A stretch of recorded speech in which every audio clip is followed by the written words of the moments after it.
Bueno, vamos a empezar. ¿Qué tal? Perfecto, muy bien. ¿Cuántos son?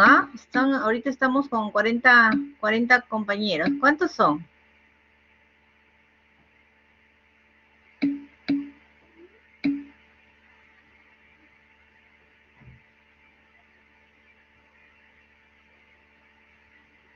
Oh, son un montón.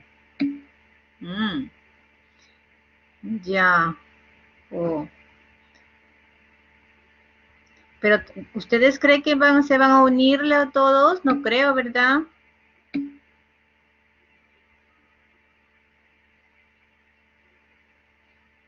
Ahorita somos 40. Estamos menos de la mitad. Ok. Muy bien. Entonces empezaré.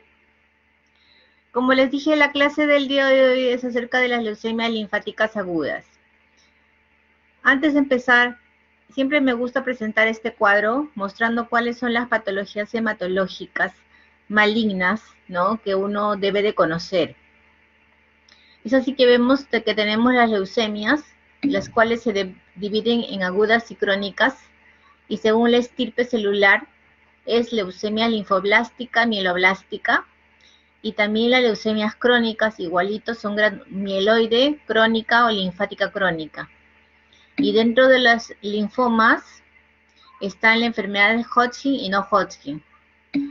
Y el otro grupo son las gamapatías monoclonales, dentro de ellos el mieloma, la macroglobulinemia de Wallström y la enfermedad de cadenas pesadas, ¿no? Entonces nosotros el tópico del día de hoy son las leucemias agudas de tipo linfoide. Pero siempre me gusta preguntar, primero, ¿qué cosa es una leucemia? Segundo, ¿cómo diferencio entre una leucemia aguda y una leucemia crónica? Quisiera saber si entendemos estos términos para poder ir avanzando. Me gustaría alguna participación de ustedes. ¿Podrían? Doctora, la leucemia es una neoplasia que afecta principalmente al tejido hematopoyético y puede ser agudo o crónico dependiendo del tiempo que tenga el paciente con la enfermedad. Ya, muy bien. ¿Y qué más? ¿Qué otra diferencia? Eso es el tiempo de la evolución. ¿Qué otras diferencias hay entre una leucemia aguda y una leucemia crónica? Ese es uno. Segundo. La presencia de hepatomegalia, doctor. Hepatomegalia. ¿En qué vas a encontrar, en qué tipo de leucemia hepatomegalia? En la crónica. Bien. ¿Qué más? ¿Otra cosa? ¿Otra diferencia? Creo que la presencia del gen cromosoma Filadelfia en la aguda. Ya, la presencia del gen del cromosoma Filadelfia en leucemia crónica. Sí, creo que sí, doctora, en la crónica. Ok. ¿Otra diferencia?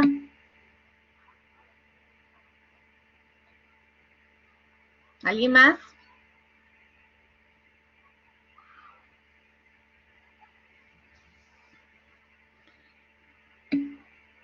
Siempre es importante saber, ¿no?, cuál es la diferencia entre uno y otro.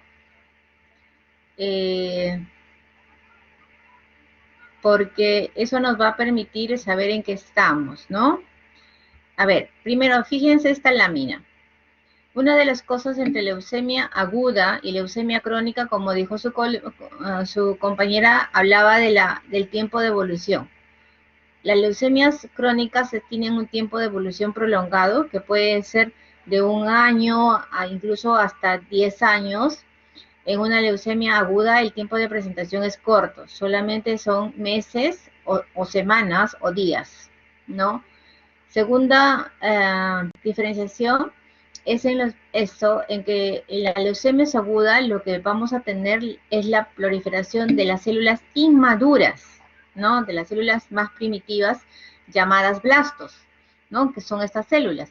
En cambio, en una leucemia crónica, yo lo que tengo es una proliferación de la serie mieloide o la serie linfoide, una proliferación de células maduras pero anómalas, ¿no? Esa es la otra diferencia.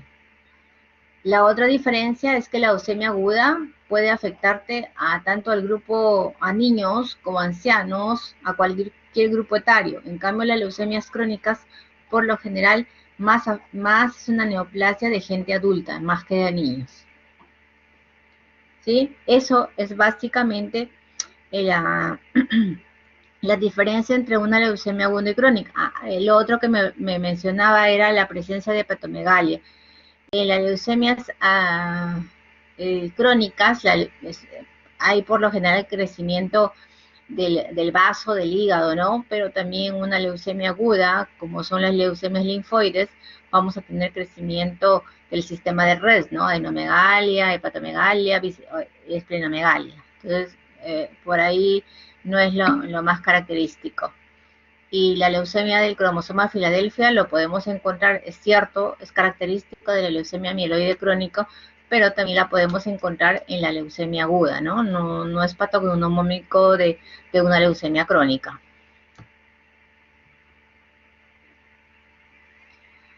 Y esto también es importante, ¿no? La leucemia en relación a la leucemogénesis. Cómo se produce una neoplasia en sí, ¿no? Y en este caso la leucemia aguda, ¿no? Entonces, nosotros sabemos que hay un equilibrio entre los protoncogenes, ¿no? Que son los genes del genoma humano encargados de regular el crecimiento y la diferenciación celular. Pero debido a que se pueden presentar mutaciones, deleciones o translocaciones, van a generar a los oncogenes, ¿no? Que estos son proteínas anómalas que van a alterar el ciclo celular. De tal forma que al mismo tiempo también tenemos los genes supresores, los cuales regulan el ciclo celular, pero cuando se presentan esas mutaciones, se rompe este equilibrio entre los protoncogenes y genes supresores y activan a los oncogenes. Estos oncogenes generan proteínas, ¿no?, que causan una función alterada, de tal forma que va a haber una proliferación incontrolada de las células, ¿no? Hay una pérdida de la apoptosis, de la inmunovigilancia, entonces este incremento de la producción de células inmaduras es lo que se llama la leucemia aguda. ¿Cuáles son las características de una célula leucémica? Son que tienen gran capacidad de autorrenovación, ¿no? Rápidamente proliferan. Segundo, pérdida de la capacidad de diferenciación. No terminan de madurar las células. Y la apoptosis está muy disminuida, ¿no? El tiempo de vida de las células leucémicas son mucho más prolongadas. Entonces, esas son las características de una célula leucémica. Entonces, en resumen, una leucemia aguda, ¿cómo se define? Como hablaba con su compañera, señalaba que es una proliferación, es una neoplasia hematológica, en los cuales hay una proliferación o una producción incrementada de las células precursoras hematopoyético, ¿no?, conocidas con el nombre de blastos, en este caso de la línea linfoide. Este incremento de la celularidad va a causar que en la médula ósea hay una disminución de las otras células propias, como son la serie eritroide, la serie megacariocyta, y por ende va a haber una disminución de las otras células. Para hablar de una leucemia aguda, tenemos que tener una infiltración de médula ósea por blastos en más del 20% de la celularidad, ¿sí? Eso es importante recordar.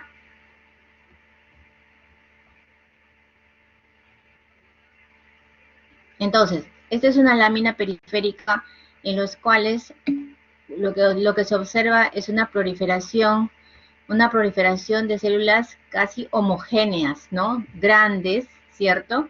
Grandes, algunas pequeñas, ¿no? y los cuales se observa que también en esta célula pues no hay neutrófilos, ¿cierto? Y también no se observan plaquetas, ¿no? O muy pocas plaquetas.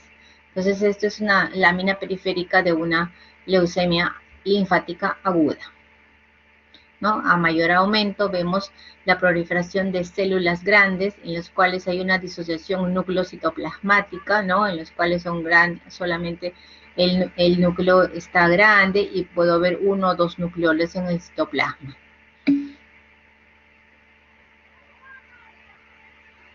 Entonces, la leucemia linfática aguda no tiene una causa, ¿no? Una causa solamente se presentan factores desencadenantes, ¿no? Ya hablamos de que dentro de la oncogénesis puede haber mutaciones, ¿no? Los cuales desencadenan este cuadro, pero una causa determinada no hay. Y dentro de estos factores desencadenantes de las leucemias se habla de factores genéticos y factores ambientales. Dentro de los factores genéticos, se ha observado que pacientes con alteraciones cromosómicas asociadas hay una mayor incidencia de la leucemia linfática aguda. Dentro de eso conocemos los más frecuentes son los niños con síndrome de Down, ¿no? Los cuales la leucemia linfática es frecuente. Luego están las anemias de Fanconi, el síndrome de Cosman o la neutropenia congénita, el síndrome de Bloom, ataxia telangiectasia, disqueratosis congénita, neurofibromatosis, y el síndrome de Noonan, ¿no? O sea, los niños con alteraciones están mucho más propensos a desarrollar leucemia. Otra cosa importante también, que hay una mayor incidencia en varios miembros de una misma familia, ¿no? Otro es que también hay un riesgo en gemelos, que se presenta en un 20-25%. Siempre es importante recordar eso, ¿no? Que cuando debuta uno de los bebés con leucemia aguda, hay una probabilidad de que el otro gemelo también pueda tener la misma leucemia. De tal forma que es bien discutido el uso de un trasplante de médula ósea entre gemelos, ¿no? Porque la incidencia es alta de que ambos tengan el gen de la leucemia. Mayor incidencia en pacientes con estados preleucémicos, aquellos pacientes que han recibido quimioterapias previas, por ejemplo, pacientes con cáncer, otras neoplasias de tumores sólidos, por el efecto de las quimioterapias, años después pueden desarrollar leucemia. También hay factores desencadenantes, como son los factores ambientales. Y dentro de los factores ambientales tenemos exposición a radiaciones ionizantes, agentes tóxicos, ¿no? Como es el benceno, los disolventes, los derivados de petróleo, las pinturas, que nos pueden desarrollar. Quimioterapias previas, como les dije, que pueden desarrollar lo que se conoce como las leucemias secundarias. Es así que, por ejemplo, se observa que agentes alquilantes puedan presentar 4 a 6 años después anomalías en el cromosoma 5, ¿no? Y los inhibidores de topoisomerasa también pueden desarrollar esas leucemias secundarias 1 o 3 años después. También se ha asociado a medicamentos como el cloranfenico o el fenilbutazona, también factores de riesgo para desarrollar leucemias agudas. Entonces, este es un cuadro de una hematopoiesis normal que ustedes lo conocen, ¿no? En los cuales siempre es importante recordar la célula madre, la célula pluripotencial, la stem cell, la célula CD34, es la que va a diferenciarse en dos líneas, la línea de las células madre mieloide y la línea de las células madre linfoide. La línea de la madre mieloide tiene la capacidad de diferenciarse en grupos de granulocitos, eritroides y plaquetas. Y la serie linfoide en leucemias B y en leucemias T. La serie granulocita, gracias a los factores estimulantes como la interleuquina, el factor estimulante de granulocitos, permite la diferenciación celular, ¿no? Pasando de metamielocito a mielocito, a bastonado segmentado. Cuando se produce la leucemia aguda, se puede presentar a nivel de la célula madre mieloide un stop en la diferenciación, o en la línea linfoide, sea célula B o célula T, se produce también un stop en la maduración, de tal forma que estas células no tienen la capacidad de diferenciarse, ¿no? Y con esa capacidad de autorrenovación exagerada que tienen, producen la leucemia aguda.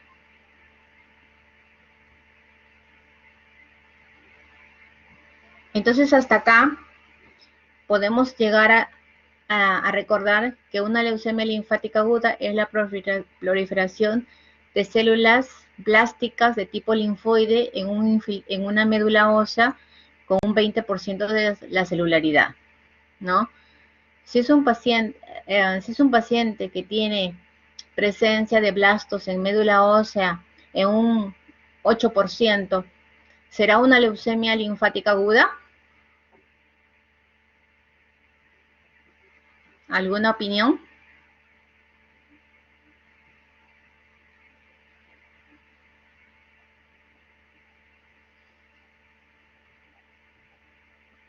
Edward Quiroz.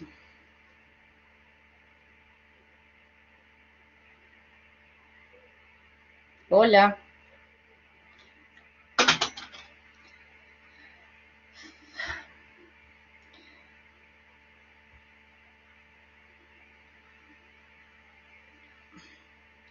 Xiomara Rodríguez.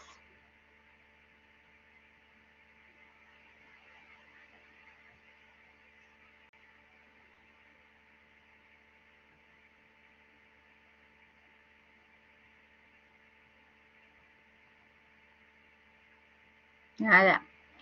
Ay. Leslie Gutiérrez.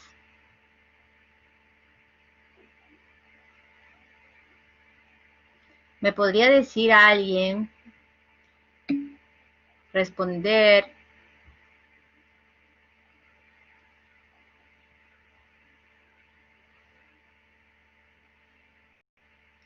Ok. Silvana del Milagro tendría que ser más del 20%. Entonces, sí, pero es normal en una médula ósea tener un 7 a 8% de blastos. ¿Hasta cuánto puedo considerar normal?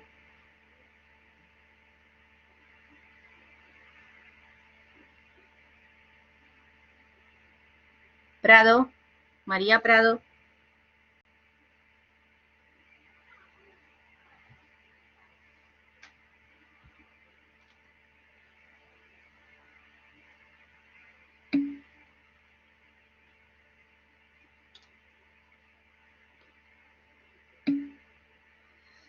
Ok. Ok, Ximena Alessandra dice menos hasta 5% es normal. Sí, eso es importante saber, ¿no? Una médula ósea debe tener menos del 5% de infiltración de blastos, o sea, de células inmaduras. Más del 5% es anormal. Podríamos estar hablando de un proceso de un síndrome mielodisplásico, ¿cierto? Entonces, siempre hay que valorar cuánto es normal. Y otra pregunta, ¿la presencia de células blásticas en la sangre periférica puede ser normal? Si les informan un hemograma que tiene 8.000 leucocitos, 3% de blastos, ¿considerarán ustedes que puede ser normal o no? ¿O ya es una leucemia?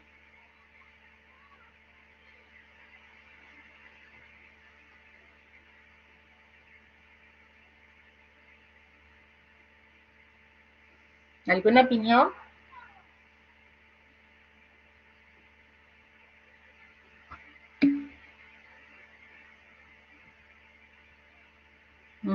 ¿Qué cosa esto no necesariamente es leucemia? Habría que estudiar, ¿verdad? O sea, es anómalo, no es normal de que una persona tenga blastos en sangre periférica. Si uno tiene blastos en sangre periférica, ya estamos hablando de que algo está ocurriendo en esa médula ósea. Entonces es que no fue bien vista esas células, son células inmaduras, hay que revisar porque tener presencia de blastos en sangre periférica y estamos hablando de que es una leucemia, ¿sí? Entonces siempre es importante saber eso. Es diferente que en médula ósea, yo puedo encontrar blastos hasta el 5%, decir que es normal. En sangre periférica no es normal, ¿no? Puede ser un síndrome displásico, pero ya es una médula con algún daño medular. Bueno, pues entonces, teniendo claro estos conceptos, ¿cómo hacemos el diagnóstico clínico de una leucemia linfática aguda? No, el diagnóstico va a ser fácil cuando tenga más de 10 a las 10 células leucémicas, ¿no? Porque el paciente va a estar totalmente sintomático. ¿Y cuáles los síntomas que van a presentar la leucemia linfática aguda? Pues asociado a una infiltración medular. Puede tener anemia, ¿no? Los signos asociados a la anemia, el cansancio, la palidez. Va a haber sangrados, ¿no? Sangrado de mucosa, sangrado en piel debido a la trombocitopenia que pueda presentar. La fiebre es otra característica de la leucemia linfática aguda, ¿no? A diferencia de la leucemia mieloide, en el cual si el paciente presenta fiebre es que está asociado a un cuadro infeccioso. En la leucemia linfática, al contrario, puede ser parte de la misma enfermedad. También es importante conocer que se va a presentar dolor óseo, ¿no? Dolor óseo debido a la infiltración a nivel de médula ósea. Y especialmente lo vamos a ver en el grupo pediátrico. También vamos a tener hepatosplenomegalia, adenomegalias, ¿no? Debido a la infiltración extramedular, a diferencia de una leucemia mieloide aguda, que por lo general no van a presentar adenomegalias, no va a haber hepatosplenomegalia. También el paciente con una leucemia aguda puede tener síntomas neurológicos como cefalea, visión borrosa, vómitos, ¿no? Y es porque hay una infiltración de la leucemia a nivel del sistema nervioso central. La edad de presentación, ¿no? Es como le dije, se puede presentar tanto en los niños, adultos, ancianos. La edad más frecuente de presentación está entre los 25 a 30 años, ¿no? Y en los niños de 2 a 10 años. Y como mencionamos al inicio, el tiempo de presentación, ¿no? Es de tipo agudo, menos de 3 meses. Quiere decir que pues un paciente puede haber estado bien hace una semana con un hemograma normal y de repente el paciente ya está con una sintomatología de anemia, adenomegalias. Es rápida la evolución, ¿no? A diferencia de la leucemia crónica, es una evolución más lenta, más tórpida, ¿no? También esto es rápido su diagnóstico. Como les mencioné, puede haber infiltración extramedular, puede haber compromiso del hígado y el vaso en casi el 50% de los pacientes al debut. Crecimientos ganglionares en el 50-75% de los casos. Crecimiento a nivel del mediastino, ¿no? En el 15%, especialmente de la leucemia de tipo T. Infiltración sistema neurológico a nivel meningio, 5 a 7%, compromiso de pares craneales es muy raro, ¿no? Y también se puede presentar infiltración al nervio óptico. Entonces, el paciente con una sospecha clínica de una leucemia generalmente llega a la emergencia sintomático, sea por sangrado, sea por la anemia, sea por fiebre, por dolor óseo, ¿no? Al examen, pues frecuentemente vamos a encontrar crecimientos ganglionares, ¿no? Hepatosplenomegalia. Y teniendo la clínica, pues el análisis de laboratorio es lo que tenemos que solicitar y la prueba más importante es en el hemograma. Y como mencionamos, el hemograma puede haber leucocitosis, puede haber leucopenia o puede ser completamente en rango normal, ¿no? 4.500 a 10.000. Pero lo que vamos a hacer, el diagnóstico, es la presencia de blastos en sangre periférica. Muchas veces puede ocurrir que tenga una pancitopenia y el que informa el hemograma, lo único que puede informar linfocitos, ¿no? Linfocitosis. Entonces, a veces no es fácil el diagnóstico, especialmente cuando hay una pancitopenia. Y lo otro que siempre va a llamar la atención es la presencia de anemia trombocitopenia. Esa diferencia de la leucemia crónica, ¿no? Especialmente la leucemia linfática crónica, en el cual vamos a tener una leucocitosis, una linfocitosis, pero en estadios iniciales no va a haber anemia y no va a haber trombocitopenia. Entonces, esa es otra característica entre ambos, ¿no? En cambio, en una leucemia linfática aguda, casi en el 90% de los casos va a estar asociado a anemia, a trombocitopenia. Y el otro diagnóstico, el hemograma es una herramienta importante, pero el diagnóstico más importante es el estudio del aspirado medular, en el cual el mielograma vamos a ver la morfología de la célula para diferenciar que es una célula mieloide o una célula linfoide, y nos va a ayudar bastante la inmunohistoquímica, ¿no? También justo cuando uno realiza el aspirado medular para ver la morfología, antiguamente era suficiente. Actualmente lo más importante, se hace el estudio de la citogenética, el estudio de la tipificación del blasto por citometría de flujo y el estudio molecular, ¿no? Siempre que tenemos un paciente con un diagnóstico, una sospecha de una leucemia, tenemos que hacer estos 3 estudios asociados. Entonces, el diagnóstico se hace a partir de la sospecha, a partir de la anamnesis, el examen físico, el hemograma y la confirmación diagnóstico por la citología, ¿no? Por la morfología de la célula blástica. Y esto también me va a ayudar a hacer una clasificación morfológica, una clasificación inmunológica y genética, que es lo que vamos a ver ahora. Entonces, la leucemia linfática aguda se va a clasificar por la morfología en FAB, en la clasificación franco-américo-británica, en L1, L2, L3. La clasificación por citometría de flujo me va a decir que es una célula B, es una célula T. Y el estudio de citogenética, ¿no? De bajo riesgo o alto riesgo. Entonces, vamos a ver la clasificación franco-américo-británica, en los cuales que dice que la L1 son células blastos pequeños, ¿no? Que parecen linfocitos. L2 son blastos más grandes y L3 es burquitoide. Antiguamente, la leucemia linfática no disponíamos de las otras técnicas de clasificación y solamente era la morfología. Entonces, en base a la morfología, se decía que es una leucemia de bajo riesgo o una leucemia de alto riesgo según esta clasificación. Los blastos L1 son blastos pequeños que se parecen a los linfocitos. Entonces, se decía, pues, es de bajo riesgo, ¿no? Es una célula blástica, linfática, en el cual vemos la presencia de nucleolos en el citoplasma, que son pequeños, son uniformes. Luego tenemos ya el otro grupo, que es la L2, que son blastos de diferentes tamaños. Blastos grandes, ¿no?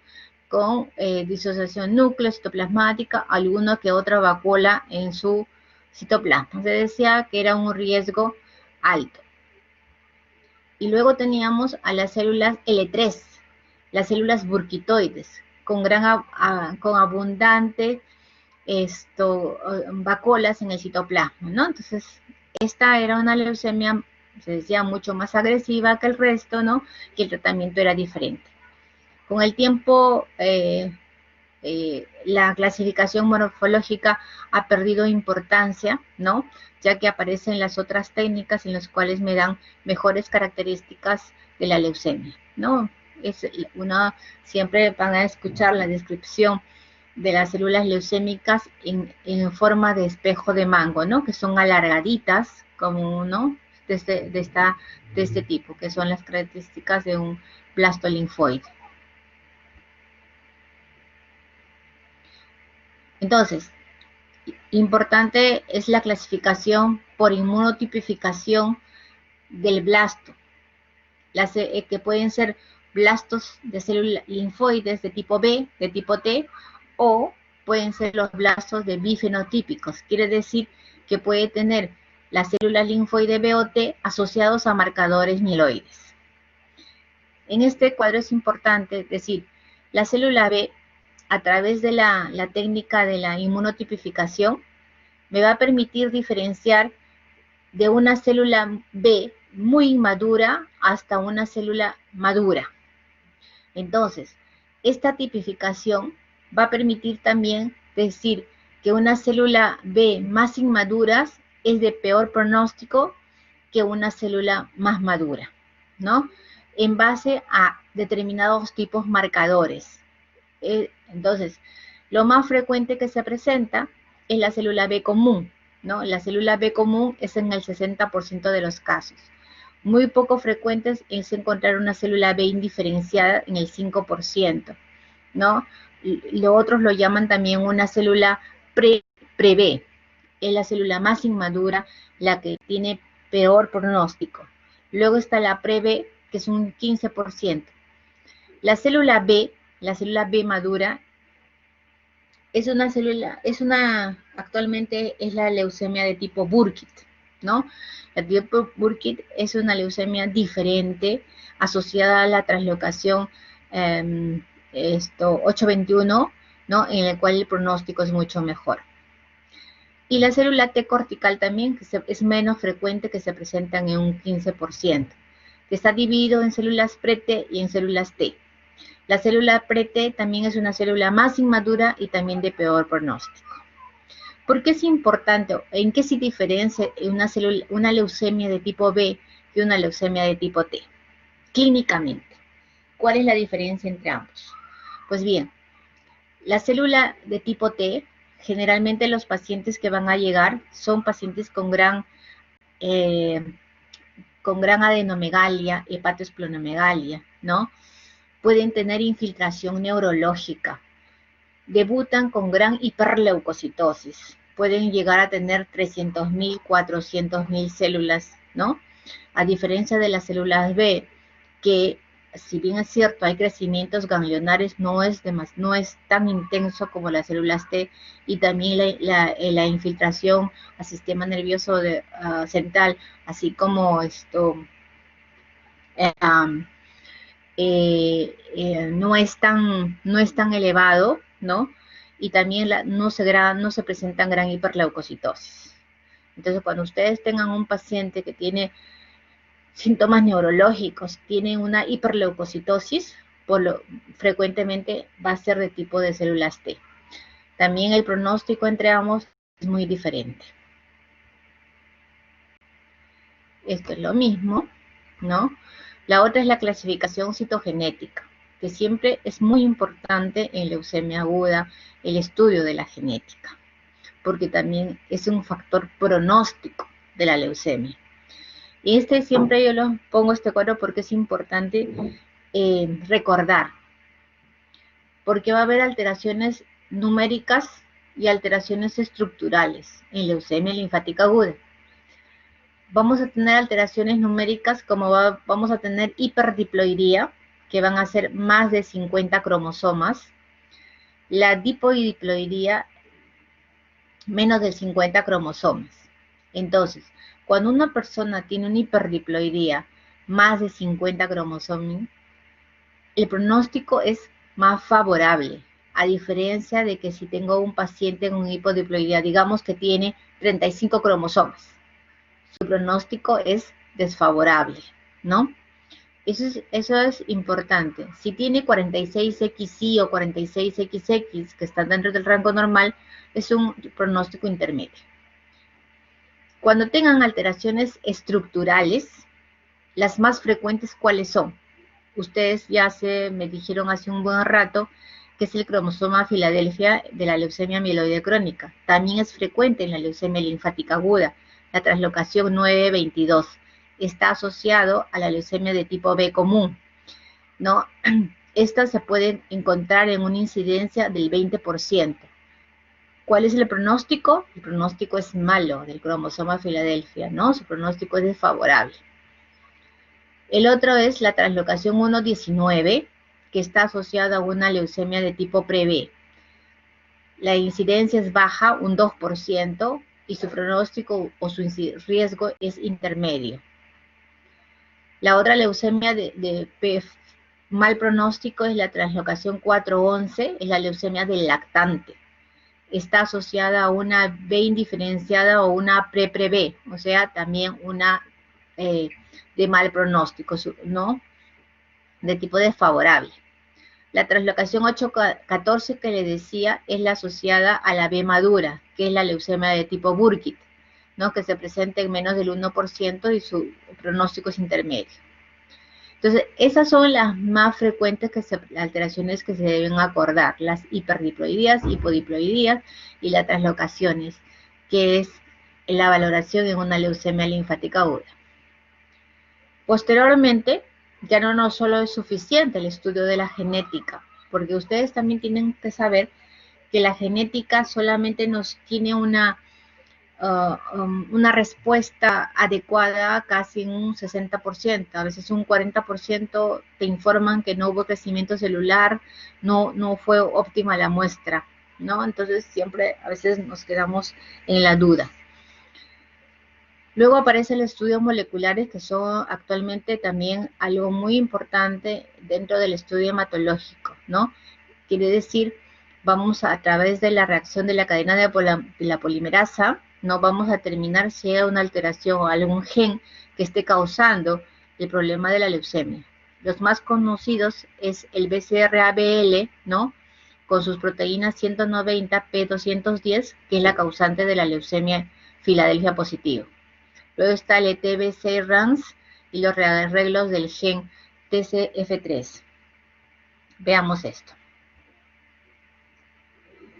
Fíjense en esta clasificación citogenética molecular. Vayámonos con lo que hemos conversado, porque tampoco yo los quiero confundir, ¿no? Pero vayamos con lo más conocido, que es la translocación 922, que es el cromosoma Filadelfia, asociado al gen BCR-ABL, en el cual la sobrevida libre de enfermedad, fíjense, a 3 años el paciente está vivo sin la leucemia solamente un 5 a 10%, o sea, es bajísimo. Lo otro que les mencionaba es la translocación 411, que es la leucemia del lactante, asociado al gen AF4ML, que se puede presentar en un 0 a 10% la sobrevida libre de enfermedad a los 3 años.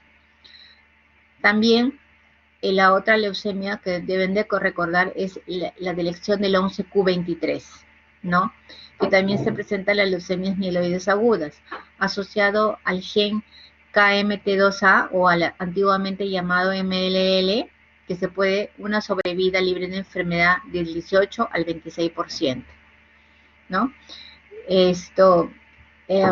También tenemos al otro que es la 119, asociado al PBXT1E2A, que también se puede presentar una sobrevida libre de enfermedad a los 3 años 20%. ¿Qué quiere decir? Que la presencia de estos genes moleculares actualmente nos están hablando más claramente de qué tipo de leucemia estamos hablando, de riesgo alto, riesgo bajo, y entonces la actitud terapéutica tiene que estar en relación a estos resultados. La clasificación de la OMS también nos ayuda ahora bastante, porque antiguamente, pues como les decía, solamente era leucemia linfática de tipo B o leucemia linfática de tipo T. Pero en la clasificación de la revisión del 2016 ya toma en cuenta las alteraciones cromosómicas o alteraciones moleculares asociadas al tipo de la leucemia, ¿no? Entonces es importante, fíjense, por ejemplo, la leucemia de tipo B no especificado, pero también menciona la leucemia linfoma con translocación 922, ¿no? Con la translocación 11q23, entonces siempre va asociado ya a alteraciones cromosómicas. Esta es la clasificación que actualmente se está utilizando. Igual en la leucemia de tipo T, nos habla de una leucemia precursora temprana o una PROT o asociada también a las células NK, ¿no? Que es todavía no está muy estudiado porque no se está haciendo todavía los estudios para NK. Entonces, en base a todo esto, a las características de una leucemia, vamos a hablar de factores pronósticos adversos. Ya hemos repasado esto dentro de los factores pronósticos adversos. Hemos mencionado a la citometría de flujo, ¿no? Al estudio de la citogenética. Pues bien, veamos, en relación a la edad. La edad, factor pronóstico adverso, aquel persona que tenga más de 30 años de edad. Es un mejor pronóstico cuando es gente más joven, ¿no? También el grupo etario en los niños.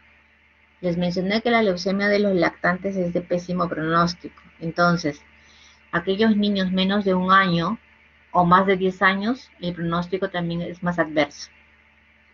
El número de leucocitos. La leucocitosis, más de 30.000 en células B, es de mal pronóstico. Pero aquel paciente que es una célula de tipo T, el pronóstico malo o adverso es cuando tenga más de 100.000 leucocitos. Si es una célula T que tiene unos 40.000, no es de alto riesgo, ¿no? Entonces, eso quiero que entiendan. La célula B asociada a leucocitos más de 30.000 es de un factor adverso pronóstico. Y la célula T con más de 100.000 es de factor adverso malo. Luego, lo otro es la citometría de flujo. Hablábamos de la célula pre-B o la célula pro-B y la célula T no cortical también son de mal pronóstico. Más importante es el estudio de citogenética molecular. Ya habíamos hablado que la célula hipodiploidía, ¿no? Que es la de mal pronóstico, de alto riesgo, aquel que tiene 30 cromosomas a 40 cromosomas tiene peor pronóstico que aquel que tiene hiperdiploidía. Compromisos de la elección del 11q23 también. La translocación 922 o el gen BCR-ABL también de mal pronóstico. Aquel paciente que tenga cariotipo complejo, quiere decir que nos informen que tiene múltiples alteraciones cromosómicas. Pueden informar, por ejemplo, tiene monosomía del 5, delección del 7, translocación 821, ¿no? O sea, que tenga múltiples alteraciones cromosómicas, a eso se llama cariotipo complejo. Y otro factor adverso es que no responda al primer tratamiento que recibe.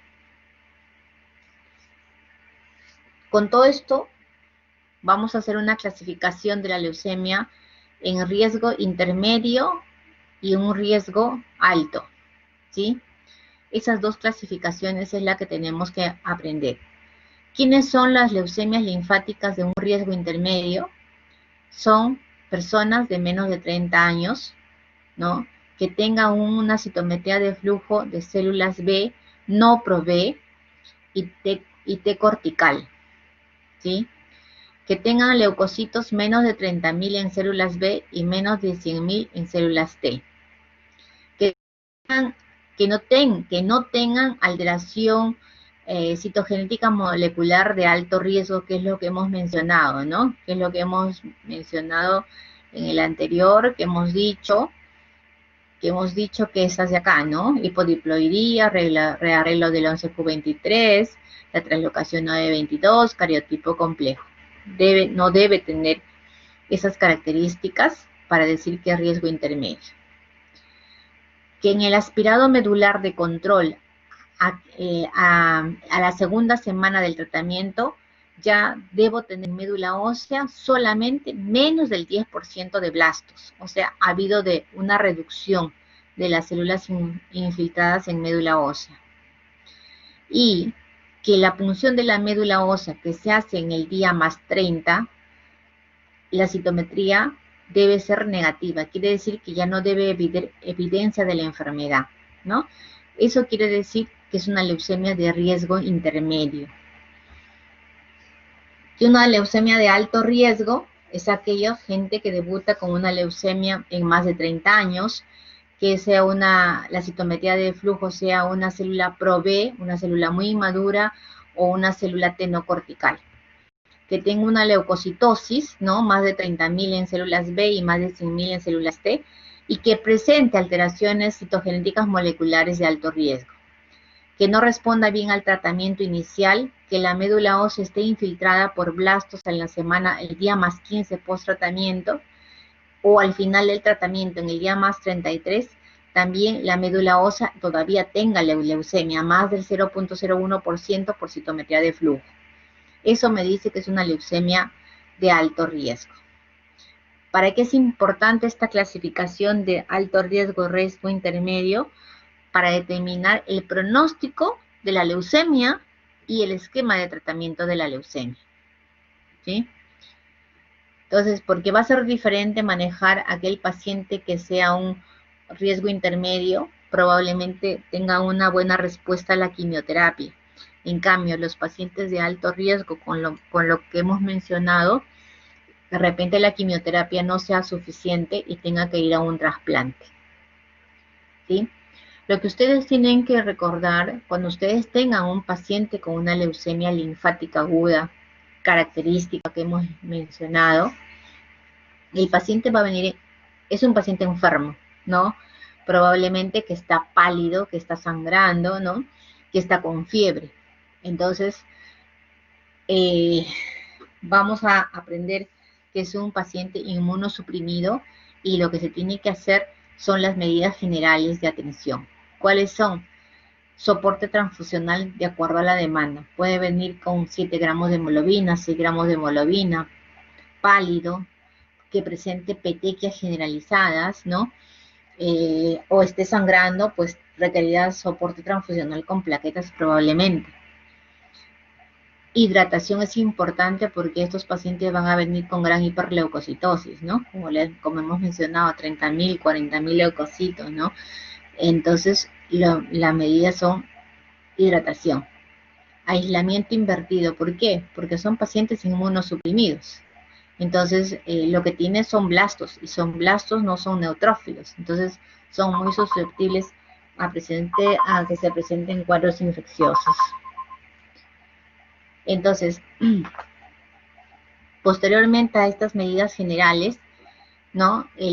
Ustedes es evaluado por el hematólogo, ¿no? Y evaluación del hematólogo, pues hace todo el estudio de la leucemia y del tratamiento y aplica el tratamiento a la leucemia. Y el tratamiento es la quimioterapia. ¿Cuánto dura el tratamiento? Aproximadamente dura 2 años y medio a 3 años en forma continua, ¿no? A diferencia de la leucemia amiloide aguda, en el cual el tratamiento es mucho más corto, ¿no? En la leucemia linfática es un prolongado.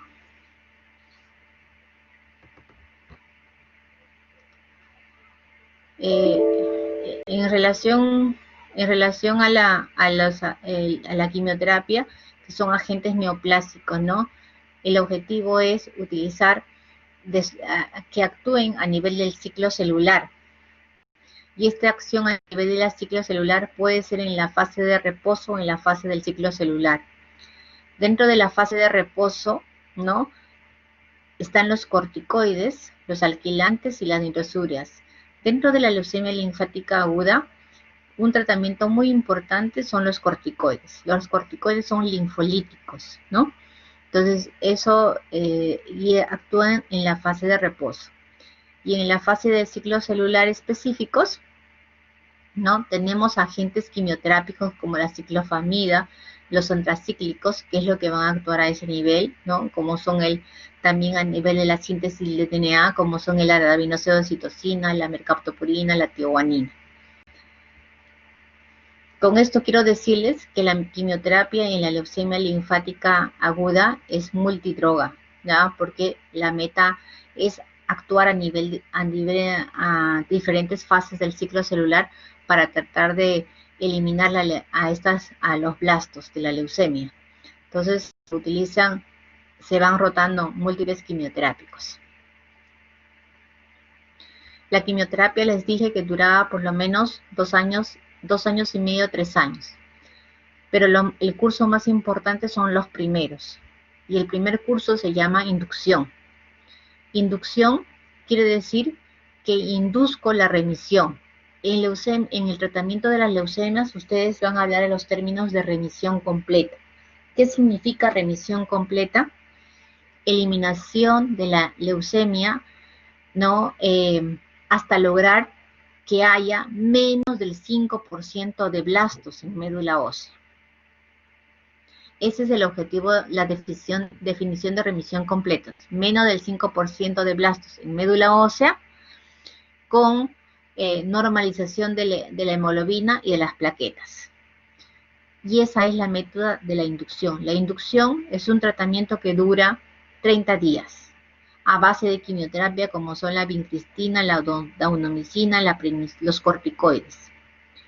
Cuando yo he logrado esta remisión completa, paso a una segunda fase que se llama la consolidación. Quiere decir que consolido mi respuesta lograda con altas dosis de quimioterapia, porque siempre van a existir células leucémicas. Entonces el objetivo es tratar de eliminar a todas las células residuales que puedan quedar. Entonces, posterior a esto, que dura 3 meses, pasa a otra fase que se llama la intensificación.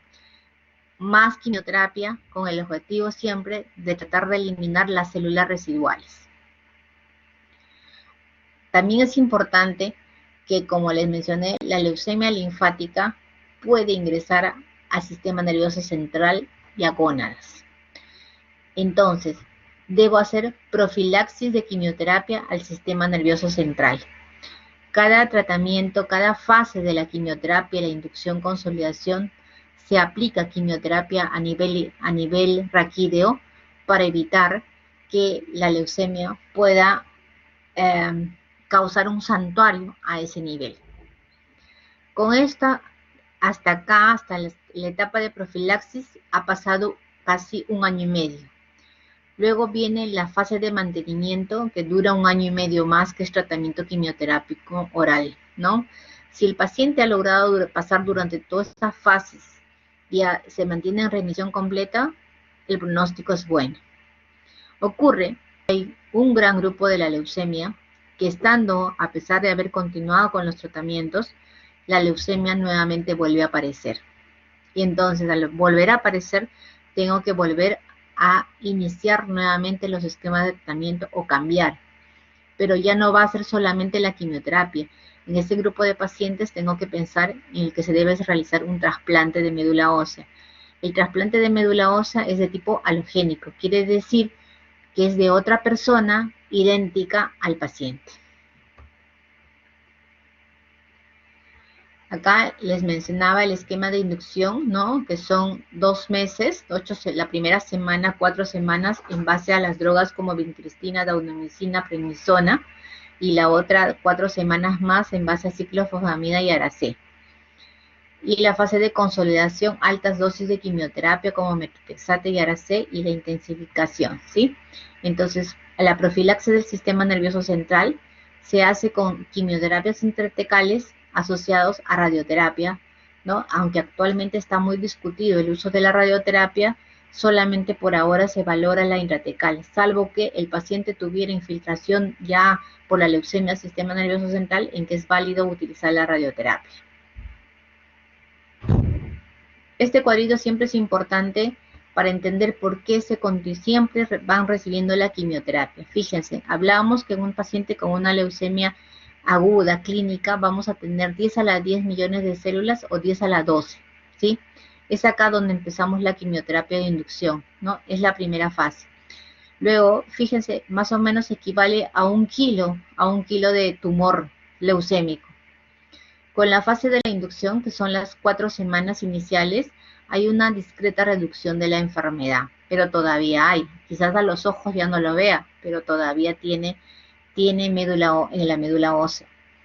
Vamos dando continuamente la quimioterapia con el objetivo de ir reduciendo esta cantidad de masas de presencia de células leucémicas, ¿no? Pasa la fase de consolidación, la intensificación, ¿no? Y luego viene la fase de mantenimiento. Cada vez más tiempo de quimioterapia va bajando la cantidad de células tumorales, de tal forma que más o menos a los 3 años no debería haber ya evidencia de enfermedad. Pero como les mencioné, muchas veces los pacientes pueden estar bien acá con una respuesta adecuada que dice que ya no hay leucemia y de repente otra vez aumenta la curva de las células tumorales y vienen las recaídas. Entonces, por eso es importante la continuidad de la quimioterapia en la leucemia linfática aguda.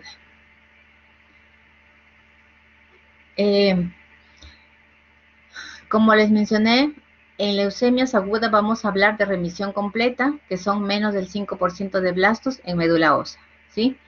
Y sobrevida libre de enfermedad. ¿Qué significa? Que están vivos sin la leucemia.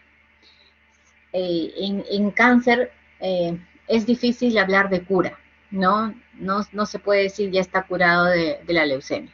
Lo que se habla siempre es están vivos sin la leucemia, ¿no? Sobrevida libre, a eso se llama sobrevida libre de enfermedad. Entonces, ¿cómo son las respuestas a la quimioterapia? La tasa de remisión completa post-inducción, o sea, las primeras 4 semanas, casi logran el 80-85% de los pacientes, ¿no? O sea, de 10, 8 pacientes han logrado respuesta adecuada. La tasa de sobrevida libre de enfermedad a 5 años es 30-40%. Quiere decir, solamente de los 8 que lograron respuesta inicial, ¿no? Estarán por lo menos unos 3 sin la leucemia a 5 años. Es bajo, ¿cierto? Y es peor si yo hago mi diferenciación entre un riesgo estándar o intermedio con un alto riesgo. Fíjense, aquel paciente con un riesgo intermedio están sin la leucemia un 35-45% de los casos. Y aquellos pacientes que eran de alto riesgo, solamente a 5 años un 11%. O sea, de 8, solamente 1 estará sin la leucemia. ¿Cuál es el beneficio? Que existe el trasplante de médula ósea, ¿no? Pero el trasplante de médula ósea tampoco es curativo en el 100%, solamente me aumenta las respuestas, ¿no? A 44% en alto riesgo y en un riesgo intermedio aún más de un 50%. Entonces, quiere decir que si bien es cierto hay un beneficio, tampoco es el 100%. Y con esto termino para señalarles, como les mencioné, se habla de trasplante halogénico, ¿no? Y algunas literaturas hablan del autotrasplante, ¿no? Quiere decir las células del propio paciente. Es muy discutido el uso del autotrasplante porque supuestamente su médula ósea está comprometida por la leucemia. Entonces, en el momento de hacer trasplante autólogo, puedo utilizar las mismas células leucémicas. Entonces, en algunos centros pues se dice que no aceptan esta modalidad de trasplante en la leucemia linfática aguda. Pero sí, el mejor trasplante es el trasplante halogénico, que puede ser de un hermano idéntico, ¿no? En los cuales la sobrevida libre de enfermedad es del 50%, ¿no? Y existe también el trasplante no donante halogénico donante no emparentado.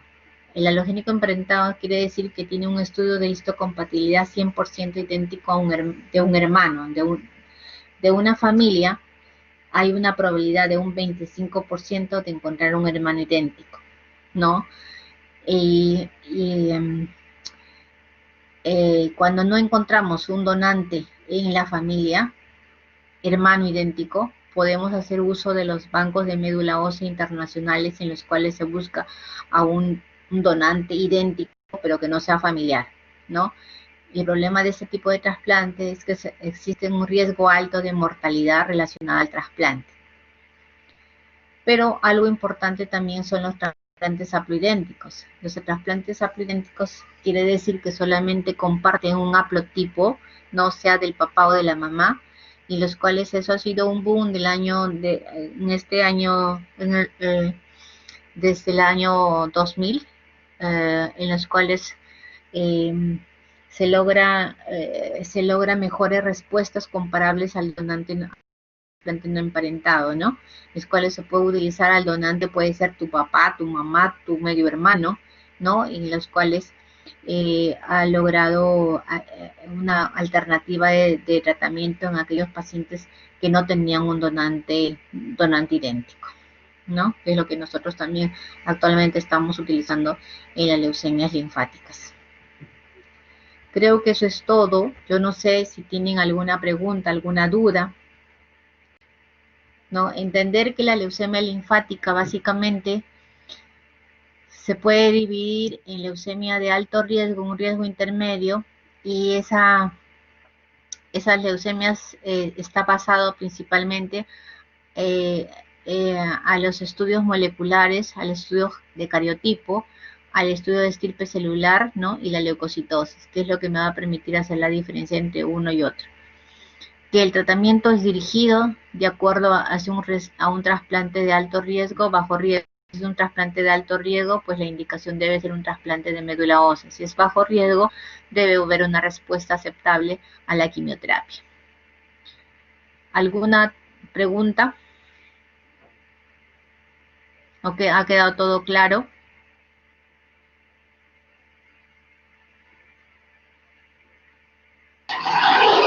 Doctora, buenas noches.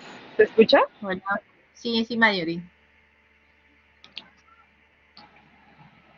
Sí, dime. Hola.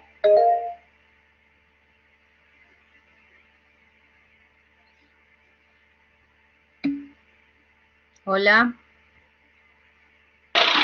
Doctora, buenas noches. Una consulta. En el caso de las quimioterapias que son de 2 a 3 años, ¿cada cuánto tiempo son esas quimioterapias? Mensuales. ¿Son mensuales? Sí, sí. Todos los meses siempre se formaba en forma continua a recibir la quimioterapia. El tratamiento de mantenimiento es diario. ¿Y en qué consiste el tratamiento de mantenimiento en ese caso, en el caso de la luz? Se les pone tratamiento quimioterápico oral, que son la mercaptopurina y el metotrexate los fines de semana, y una dosis de quimioterapia endovenosa al mes. Ese mismo esquema se repite todos los meses por 16 meses. Ok, doctora, gracias.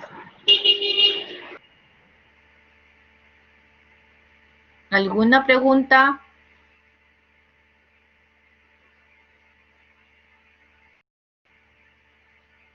¿Todo claro?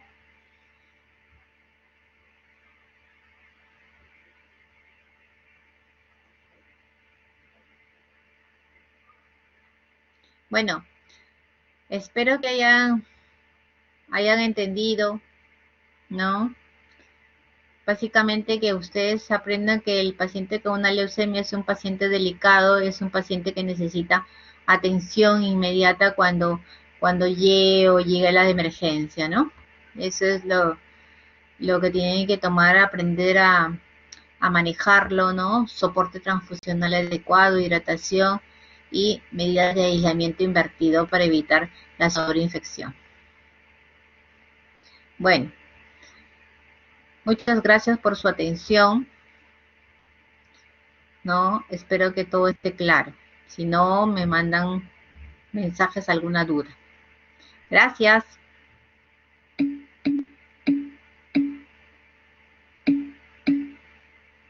Nos vemos. Gracias.